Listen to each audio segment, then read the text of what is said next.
பார்ப்போம். இதை தான் வந்து அவ்வளோ சூப்பராக கம்பேர் பண்ணுறாங்க.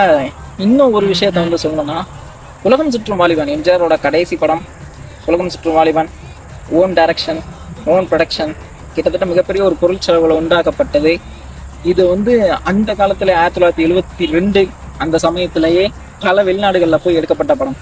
இன்னைக்கு சங்கர் அவர்களை வந்து எவ்வளோ பிரம்மாண்டமாக நம்ம யோசிச்சோமோ, அவருக்கெல்லாம் காட்ஃபாதர் அப்படிங்கிறவர் வந்து எம்ஜிஆர் வந்து உலகம் சுற்றும் வாலிபனில் வந்து காமிச்சார். அந்த படத்துக்கான பிரச்சனைகள் எவ்வளோ தூரம் வந்துச்சு அப்படிங்கிறது வந்து சொல்லி தெரியணுங்கிற அவசியம் இல்லை.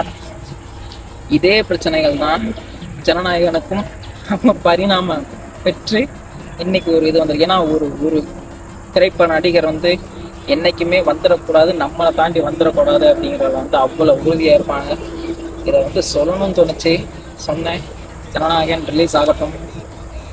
இதுக்கிடையில் பராசக்தி அப்படிங்கிற ஒரு படத்தை எடுத்து தன்னோட அரசியல் ஆளுமையை வந்து அவ்வளோ சூப்பராக தக்க வச்சுக்கணும் அப்படின்னு நினச்சாங்க. அது அவங்களுக்கே ஒரு விஷயமா மாறிடுச்சு. 10ஆம் தேதி ரிலீஸ் பண்ண படம் கிட்டத்தட்ட அடுத்த 3 நாள் 4 நாளே சக்ஸஸ் மீட் கொண்டாடுற அளவுக்கு தள்ளப்பட்ட ஒரு விஷயம் வந்து அது மிக உண்மையான விஷயம். இது என்ன நடந்துக்கு அப்படிங்கிறது வந்து படத்துக்கு மட்டும்தான் தெரியும். நீங்கள் ஆடுற கேம் வந்து என்றைக்குமே அது வந்து சாத்தியப்படாது. ஒருத்தங்களை நீங்கள் எவ்வளோ பவர்ஃபுல்லாக இருக்கிறீங்களோ அவங்க அதை விட பவர்ஃபுல்லாக மேலே வருவாங்க. அதுக்கு மிகப்பெரிய எக்ஸாம்பிள் புரட்சி தலைவர் எம்ஜிஆர் மற்றும் புரட்சி தலைவி அம்மா. அதனால் நம்ம வேலையை நம்ம செஞ்சுட்டு போயிட்டே இருப்போம்.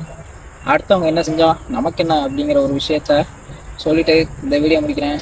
Tata bye bye, see you in the next video. மறக்காமல் ஏதாச்சும் பேசிகிட்டே இருப்பேன், சப்ஸ்கிரைப் பண்ணிட்டு போயிருங்க. அது எனக்கு கொஞ்சம் ஈஸியாக இருக்கும், கொஞ்சம் ஒரு மனசு ஆறலாக இருக்கும். நிறைய பேர் ஷேர் பண்ணிங்கன்னா அது கொஞ்சம் எனக்கு கொஞ்சம் நல்லாயிருக்கும். Tata bye bye, see you in the next video.